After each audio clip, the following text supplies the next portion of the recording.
Hello ವೀಕ್ಷಕರೇ, welcome to ವಿದು ರಂಗರುಚಿ creations. ಇವತ್ತಿನ ವಿಡಿಯೋದಲ್ಲಿ ನಾನು ಕೇವಲ ಒಂದು 20 ನಿಮಿಷದಲ್ಲಿ ಮಾಡುವಂಥ ರೆಸಿಪಿನ ತೋರಿಸ್ತಿದ್ದೀನಿ. ಅದೇನು ಅಂದರೆ ಬೇಸನ್ ಉಂಡೆ. ಈಗ ಇನ್ನೇನು ಹಬ್ಬದ ಸೀಸನ್ ಬರ್ತಿದೆ. ನೀವು ಹಬ್ಬಗಳಲ್ಲಿ ಇದನ್ನು ಮಾಡ್ಬೋದು. ನಾಗರ ಪಂಚಮಿಗೂ ಕೂಡ ಉಂಡೆಗಳನ್ನ ಮಾಡ್ತಿರ್ತಾರೆ. ಹಾಗಾದರೆ ಬನ್ನಿ ಹೇಗೆ ಮಾಡೋದು ಮತ್ತು ಅದಕ್ಕೆ ಬೇಕಾದ ಇಂಗ್ರೀಡಿಯೆಂಟ್ಸ್ ಏನೇನು ಅಂತೇಳಿ ನೋಡೋಣ. ಬೇಸನ್ ಉಂಡೆ ಮಾಡೋದಕ್ಕೆ ನಾನು ಕಡಲೆ ಹಿಟ್ಟನ್ನು ತೊಗೊಂಡಿದ್ದೀನಿ. ಇದು ಹಸಿ ಕಡಲೆ ಹಿಟ್ಟು. ಹಾಗೆ ನಾನು ಸಕ್ಕರೆನ ತೊಗೊಂಡಿದ್ದೀನಿ. 1 ಬಟ್ಲಷ್ಟು ನಾವು ಕಡಲೆ ಹಿಟ್ಟು ತೊಗೊಂಡ್ರೆ 3/4 ಬಟ್ಲಷ್ಟು ನಾನು ಸಕ್ಕರೆನ ತೊಗೊಂಡಿದ್ದೀನಿ. ಹಾಗೆ 1 ಏಲಕ್ಕಿ, ಹಾಗೆ 1 ಬೌಲಷ್ಟು ನಾನು ತುಪ್ಪನ ತೊಗೊಂಡಿದ್ದೀನಿ. ಹಾಗಾದರೆ ಬನ್ನಿ ಹೇಗೆ ಮಾಡೋದು ಅಂತೇಳಿ ನೋಡೋಣ. ಮೊದಲಿಗೆ ನಾನು ಒಂದು ಮಿಕ್ಸಿ ಜಾರ್ಗೆ ಏಲಕ್ಕಿ ಮತ್ತು ಸಕ್ಕರೆನ ನಾನು ಪುಡಿ ಮಾಡ್ಕೊಂಡು ಬರ್ತೀನಿ. ಇದನ್ನು ನಾವು ಚೆನ್ನಾಗಿ ನುಣ್ಣಗೆ ಪುಡಿ ಮಾಡ್ಕೊಳ್ಬೇಕಾಗತ್ತೆ. ನೋಡಿ, ನಾನು ಪುಡಿ ಮಾಡ್ಕೊಂಡು ಬಂದಿದ್ದೀನಿ. ನುಣ್ಣಗೆ ಪುಡಿ ಮಾಡ್ಕೊಂಡಿದ್ದೀನಿ ಇಲ್ಲಿ. ಹಾಗಾದರೆ ಹೇಗೆ ಮಾಡೋದು ಅಂತೇಳಿ ನೋಡೋಣ ಬನ್ನಿ. ಮೊದಲಿಗೆ ನಾನು ಗ್ಯಾಸ್ ಅಂಟಿಸ್ಕೊಂಡು ಒಂದು ಬಾಣಲೆನ ಇಟ್ಕೊಳ್ತಾ ಇದ್ದೀನಿ. ಇದು ಬಾಣಲೆ ಬಿಸಿ ಆದಮೇಲೆ ನಾನು ಇದಕ್ಕೆ ಬೇಸನ್ ಹಿಟ್ಟನ್ನು ಹಾಕ್ಕೊಳ್ತಾ ಇದ್ದೀನಿ, ಅಂದರೆ ಕಡಲೆ ಹಿಟ್ಟು. ನೀವು ಬೋಂಡ ಬಜ್ಜಿ ಎಲ್ಲ ಮಾಡ್ತೀರಲ್ವ, ಅದೇ ಹಿಟ್ಟು. ಈಗ ಇದನ್ನು ಲೋ ಫ್ಲೇಮಲ್ಲಿ ಚೆನ್ನಾಗಿ ಹುರ್ಕೊಳ್ಬೇಕಾಗತ್ತೆ. ನೀವು ಹೈ ಫ್ಲೇಮಲ್ಲಿ ಇಟ್ಕೊಂಡು ಹುರ್ಕೊಳ್ಬೇಡಿ, ಚೆನ್ನಾಗಿರೋದಿಲ್ಲ. ಲೋ ಫ್ಲೇಮು ಅಥವಾ ಮೀಡಿಯಮ್ ಫ್ಲೇಮಲ್ಲಿ ಇಟ್ಕೊಂಡು ಮಿನಿಮಮ್ ಒಂದು 10 ನಿಮಿಷ ಆಗೋವರೆಗೂ ನಾವು ಚೆನ್ನಾಗಿ ಹುರ್ಕೊಳ್ಬೇಕಾಗತ್ತೆ ಹಿಟ್ಟನ್ನು. ಮೊದಲಿಗೆ ತುಪ್ಪ ಹಾಕ್ಕೊಂಡು ಹುರ್ಕೊಳ್ಬೇಡಿ, ಯಾಕೆಂದರೆ ಹಸಿ ಹಿಟ್ಟು ತೊಗೊಂಡಿರೋದ್ರಿಂದ ನಾವು ಚೆನ್ನಾಗಿ ಫಸ್ಟು ಹುರ್ಕೊಂಡು ಆಮೇಲೆ ತುಪ್ಪ ಹಾಕ್ಕೊಳ್ಬೇಕಾಗತ್ತೆ. ಕೆಲವರು ಮೊದಲೇ ತುಪ್ಪ ಹಾಕ್ಕೊಂಡು ಹುರ್ಕೊಳ್ತಾರೆ. ಆ ಥರ ಮಾಡಿದ್ರೆ ತುಪ್ಪ ತುಂಬ ಹಿಡಿಯತ್ತೆ. ನಾವು ಅದಕ್ಕೆ ತುಪ್ಪ ಜಾಸ್ತಿ ಹಾಕ್ಕೊಳ್ಬೇಕಾಗತ್ತೆ.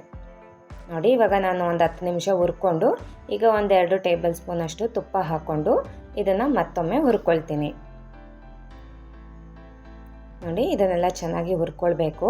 ನೀವು ಹುರ್ಕೊಳ್ತಾ ಇದ್ದಾಗ ನಿಮಗೆ ಅದ್ರ ಪರಿಮಳ ಬರುತ್ತೆ, ತುಂಬ ಚೆನ್ನಾಗಿ ಗಮ್ ಅಂತ ಇರುತ್ತೆ. ನೀವು ತುಪ್ಪ ಹಾಕ್ಕೊಂಡು ಹುರ್ಕೊಳ್ತಾ ಇದ್ದಾಗ ತುಂಬ ಚೆನ್ನಾಗಿ ಸ್ಮೆಲ್ ಬರ್ತಿರತ್ತೆ ನಿಮಗೆ. ನೋಡಿ, ಇದನ್ನು ನಾನು ತುಪ್ಪ ಹಾಕ್ಕೊಂಡು ಚೆನ್ನಾಗಿ ಹುರ್ಕೊಳ್ತಾ ಇದ್ದೀನಿ. ನಾವು ಸ್ವಲ್ಪನೇ ತುಪ್ಪ ಹಾಕ್ಕೊಂಡು ಹುರ್ಕೊಳ್ತಾ ಇದ್ದೀನಿ. ನಾನೀಗ ಮತ್ತೊಮ್ಮೆ ಇನ್ನೂ 2 ಸ್ಪೂನ್ ತುಪ್ಪ ಹಾಕ್ಕೊಂಡು ಹುರ್ಕೊಳ್ತಾ ಇದ್ದೀನಿ ಹಿಟ್ಟನ್ನು. ಇದು ನೀವು ತುಂಬ ಚೆನ್ನಾಗಿ ಹುರ್ಕೊಳ್ಬೇಕು, ಇಲ್ಲ ಅಂದರೆ ಅದು ಹಸಿ ಆಗಿರುತ್ತೆ. ಹಿಟ್ಟು ಚೆನ್ನಾಗಿ ಇರೋದಿಲ್ಲ. ಉಂಡೆ ಕಟ್ಟಿದಾಗ ತಿನ್ನಬೇಕಾದ್ರೂ ಅಷ್ಟೇ ನಿಮಗೆ ಹಸಿ ಅನಿಸ್ತಾ ಇರುತ್ತೆ. ಅದಕ್ಕೋಸ್ಕರ ಮಿನಿಮಮ್ ಒಂದು 10-15 ನಿಮಿಷ ಚೆನ್ನಾಗಿ ಹುರ್ಕೊಳ್ಬೇಕಾಗತ್ತೆ. ನೋಡಿ, ಈಗ ನಾನು ತುಪ್ಪ ಎಲ್ಲ ಹಾಕ್ಕೊಂಡು ಹುರ್ಕೊಂಡಿದ್ದೀನಿ. ಈಗ ಇದಕ್ಕೆ ಇನ್ನೊಂದು ಟೇಬಲ್ ಸ್ಪೂನಷ್ಟು ತುಪ್ಪನ ಹಾಕ್ಕೊಳ್ತೀನಿ. ಅಂದರೆ ಟೋಟಲ್ ಇಲ್ಲಿ ನಾನು ಒಂದು 5 ಟೇಬಲ್ ಸ್ಪೂನಷ್ಟು ತುಪ್ಪನ ಹಾಕ್ಕೊಂಡು ಚೆನ್ನಾಗಿ ಹುರ್ಕೊಳ್ತಿದ್ದೀನಿ. ಈಗ ಇನ್ನೇನು ಹಬ್ಬಗಳು ತುಂಬ ಬರ್ತಾ ಇದ್ದಾವೆ. ನಾಗರ ಪಂಚಮಿಗೂ ಕೂಡ ಈ ಉಂಡೆಗಳನ್ನ ಮಾಡ್ಕೊಳ್ತಾರೆ. ನೀವು ಈಸಿಯಾಗಿ ಒಂದು 20 ನಿಮಿಷದಲ್ಲಿ ಮಾಡ್ಕೊಳ್ಬೋದು. ನೋಡಿ, ಈಗ ಚೆನ್ನಾಗಿ ಹುರ್ಕೊಂಡು ನಾನು ಗ್ಯಾಸ್ ಸ್ಟವ್ನ ಆಫ್ ಮಾಡ್ಕೊಳ್ತಾ ಇದ್ದೀನಿ. ಇದನ್ನು ನಾನು ತಣ್ಣಗಾಗೋಕ್ಕೆ ಬಿಟ್ಕೊಂಡಿದ್ದೆ. 3/4 ಭಾಗ ನಾನು ಆವಾಗಲೇ ತೊಗೊಂಡಿದ್ನಲ್ಲ ಸಕ್ಕರೆನ ಪುಡಿ ಮಾಡ್ಕೊಂಡಾಗ ನೋಡಿ 1 ಬಟ್ಲಾಗಿದೆ. ಸೊ ನಿಮಗೆ 2 ಸಮ ತೊಗೊಳ್ಬೇಕು. ಹಿಟ್ಟು ಮತ್ತು ಸಕ್ಕರೆ ಪುಡಿ 2 ಒಂದೊಂದು ಬಟ್ಲಾಗೋಷ್ಟು ತೊಗೊಳ್ಬೇಕು. ನೋಡಿ, ಬೇಸನ್ ಹಿಟ್ಟನ್ನ ನಾನು ಚೆನ್ನಾಗಿ ನಾದ್ಕೊಳ್ತೀನಿ. ಅಂದರೆ ನಾವು ಆಗಲೇ ತುಪ್ಪದಲ್ಲಿ ಹುರ್ಕೊಂಡಿದ್ವಲ್ಲ, ಹಿಟ್ಟನ್ನ ನಾನು ಚೆನ್ನಾಗಿ ನಾದ್ಕೊಳ್ಬೇಕಾಗತ್ತೆ. ಆವಾಗ ಹಿಟ್ಟು ತುಂಬ ಸ್ಮೂತ್ ಆಗುತ್ತೆ. ಈ ಥರ ಮಾಡೋದ್ರಿಂದ ತುಪ್ಪ ಕಮ್ಮಿ ಹಿಡಿಯುತ್ತೆ. ಚೆನ್ನಾಗಿ ಮಿಕ್ಸ್ ಮಾಡ್ಕೊಳ್ಬೇಕು. ನೋಡಿ, ಇದನ್ನೆಲ್ಲ ನಾನು ಚೆನ್ನಾಗಿ ನಾದ್ಕೊಳ್ತೀನಿ ಸ್ವಲ್ಪ ಹೊತ್ತು. ಈ ಥರ ಮಾಡೋದ್ರಿಂದ ತುಪ್ಪ ಎಲ್ಲ ಹಿಟ್ಟಿಗೂ ಕೂಡ ಚೆನ್ನಾಗಿ ಮಿಕ್ಸ್ ಆಗುತ್ತೆ. ಹಾಗೆ ತುಂಬ ಸಾಫ್ಟಾಗಿ ಬರುತ್ತೆ. ಹಾಗೆ ತುಂಬ ಟೇಸ್ಟಿಯಾಗಿರುತ್ತೆ.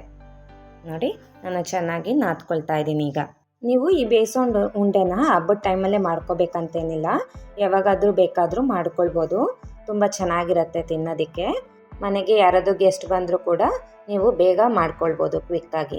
ನೋಡಿ, ಈಗ ನಾನು ಸಕ್ಕರೆ ಹಿಟ್ಟನ್ನು ಇವಾಗ ಸ್ವಲ್ಪನೇ ಮಿಕ್ಸ್ ಮಾಡ್ಕೊಳ್ತಾ ನಾನು ನಾದ್ಕೊಳ್ತೀನಿ. ನಾವು ಸಕ್ಕರೆ ಪುಡಿನ ಹಾಕ್ಕೊಂಡು ಇದನ್ನೆಲ್ಲ ಚೆನ್ನಾಗಿ ಮಿಕ್ಸ್ ಮಾಡ್ಕೊಳ್ಬೇಕು.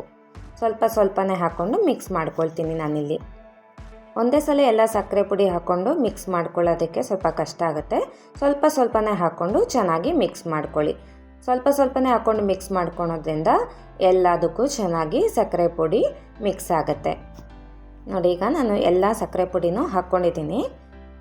ಸ್ವಲ್ಪನೇ ಹಾಕ್ಕೊಳ್ತಾ ಮಿಕ್ಸ್ ಮಾಡ್ಕೊಳ್ತಾ ಇದ್ದೆ. ಈಗ ಕಂಪ್ಲೀಟಾಗಿ ಫುಲ್ಲು ಸಕ್ಕರೆ ಪುಡಿನ ಹಾಕ್ಕೊಂಡಿದ್ದೀನಿ. ಅಂದರೆ ಒಂದು ಬಟ್ಲಾಗೋಷ್ಟು ಫುಲ್ ಹಾಕ್ಕೊಂಡು ಚೆನ್ನಾಗಿ ಮಿಕ್ಸ್ ಮಾಡ್ಕೊಂಡಿದ್ದೀನಿ. ಈಗ ಇದಕ್ಕೆ ನಾನು ಇನ್ನೊಂದು ಟೇಬಲ್ ಸ್ಪೂನ್ ತುಪ್ಪ ಹಾಕ್ಕೊಂಡು ಮಿಕ್ಸ್ ಮಾಡಿಕೊಂಡು ಉಂಡೆಗಳನ್ನ ಕಟ್ಕೊಳ್ತೀನಿ. ನೋಡಿ, ಇದನ್ನು ಚೆನ್ನಾಗಿ ಇನ್ನೊಂದು ಸತೆ ತುಪ್ಪ ಹಾಕ್ಕೊಂಡು ಮಿಕ್ಸ್ ಮಾಡ್ಕೊಳ್ಳಿ. ತುಪ್ಪ ಹಾಕ್ಕೊಂಡು ಮಿಕ್ಸ್ ಮಾಡಿಕೊಂಡು ಈಗ ನಾನು ಚಿಕ್ಕದಾಗಿ ಉಂಡೆಗಳನ್ನ ಮಾಡ್ಕೊಳ್ತೀನಿ. ಉಂಡೆಗಳು ನಿಮಗೆ ಯಾವ ಸೈಜಲ್ಲಿ ಬೇಕು ಆ ಸೈಜಲ್ಲಿ ಉಂಡೆಗಳನ್ನ ನೀವು ಕಟ್ಕೊಳ್ಬೋದು. ನೋಡಿ, ನಾನು ಇಲ್ಲಿ ಈ ಸೈಜಲ್ಲಿ ಉಂಡೆಗಳನ್ನ ಮಾಡ್ಕೊಳ್ತಾ ಇದ್ದೀನಿ. ನೋಡಿ, ನಾನು ತಗೊಂಡಿರೋ ಹಿಟ್ಟಲ್ಲಿ ಏನಿಲ್ಲ ಅಂದರೂ ಒಂದು 18ರಿಂದ 20 ಉಂಡೆಗಳಾಗತ್ತೆ. ಇದೇ ರೀತಿ ನಾನು ಎಲ್ಲ ಉಂಡೆಗಳನ್ನೂ ಕಟ್ಕೊಳ್ತೀನಿ. ಇದಕ್ಕೆ ನೀವು ದ್ರಾಕ್ಷಿ ಕೂಡ ಮಿಕ್ಸ್ ಮಾಡಿಕೊಂಡು ಕಟ್ಕೊಳ್ಬೋದು. ಇಲ್ಲಾಂದರೆ ಡ್ರೈ ಫ್ರೂಟ್ಸು ಅಂದರೆ ಪಿಸ್ತಾ, ಗೋಡಂಬಿ ಅಥವಾ ಬಾದಾಮಿ ದ್ರಾಕ್ಷಿಗಳು ಕೂಡ ನೀವು ತುಪ್ಪದಲ್ಲಿ ಫ್ರೈ ಮಾಡಿಕೊಂಡು ಇದರೊಳಗಡೆ ಮಿಕ್ಸ್ ಮಾಡಿಕೊಂಡು ಕೂಡ ಉಂಡೆಗಳನ್ನ ಕಟ್ಕೊಳ್ಬೋದು. ಇಲ್ಲ ಅಂದರೆ ನೀವು ಉಂಡೆಗಳನ್ನ ಕಟ್ಬಿಟ್ಟು ಅದ್ರ ಮೇಲೆ ತುಪ್ಪ ಅಥವಾ ಪಿಸ್ತಾ, ಬಾದಾಮಿನ ಪೀಸ್ ಮಾಡಿ ಇಡ್ಬೋದು ಅಲಂಕಾರಕ್ಕೆ. ತುಂಬಾ ಚೆನ್ನಾಗಿರುತ್ತೆ. ನೋಡಿ, ನಾನು ಈ ಸೈಜಲ್ಲಿ ಉಂಡೆಗಳನ್ನ ಮಾಡ್ಕೊಳ್ತಾ ಇದ್ದೀನಿ. ಈಗ ನಾನು ಎಲ್ಲ ಉಂಡೆಗಳನ್ನೂ ಕಟ್ಕೊಳ್ತಾ ಇದ್ದೀನಿ. ಆಲ್ಮೋಸ್ಟ್ ನಾನೆಲ್ಲ ಉಂಡೆಗಳನ್ನೂ ಕಟ್ಕೊಂಡಿದ್ದೀನಿ. ಈಗ ನೋಡಿ, ನಾನು ತೊಗೊಂಡಿರೋ ಹಿಟ್ಟಲ್ಲಿ ಆಲ್ಮೋಸ್ಟು 18ರಿಂದ 20 ಉಂಡೆಗಳು ಆಗಿದ್ದಾವೆ. ನೋಡಿದ್ರಲ್ಲ, ಈ ರೀತಿ ಬೇಸನ್ ಉಂಡೆ ನೀವು ಮನೆಯಲ್ಲಿ ಟ್ರೈ ಮಾಡಿ ಹೇಗೆ ಬಂತು ಅಂತೇಳಿ ಕಮೆಂಟ್ ಮಾಡಿ. ಈ ವಿಡಿಯೋ ಮೂಲಕ ಮಾಡಿ ತೋರಿಸಿರುವ ಬೇಸನ್ ಉಂಡೆ ಎಲ್ರಿಗೂ ಇಷ್ಟ ಆಗಿದೆ ಅಂತ ಅಂದ್ಕೊಂಡಿದ್ದೀನಿ. ಇಷ್ಟ ಆಗಿದ್ದರೆ please like, share and subscribe. ಇದೇ ಥರ ಒಳ್ಳೊಳ್ಳೆ ಈಸಿ, ಟೇಸ್ಟಿ ಆ್ಯಂಡ್ ಹೆಲ್ತಿ ರೆಸಿಪೀಸ್ಗೋಸ್ಕರ ನಮ್ಮ ಚಾನಲ್ನ ಫಾಲೋ ಮಾಡಿ. Thank you.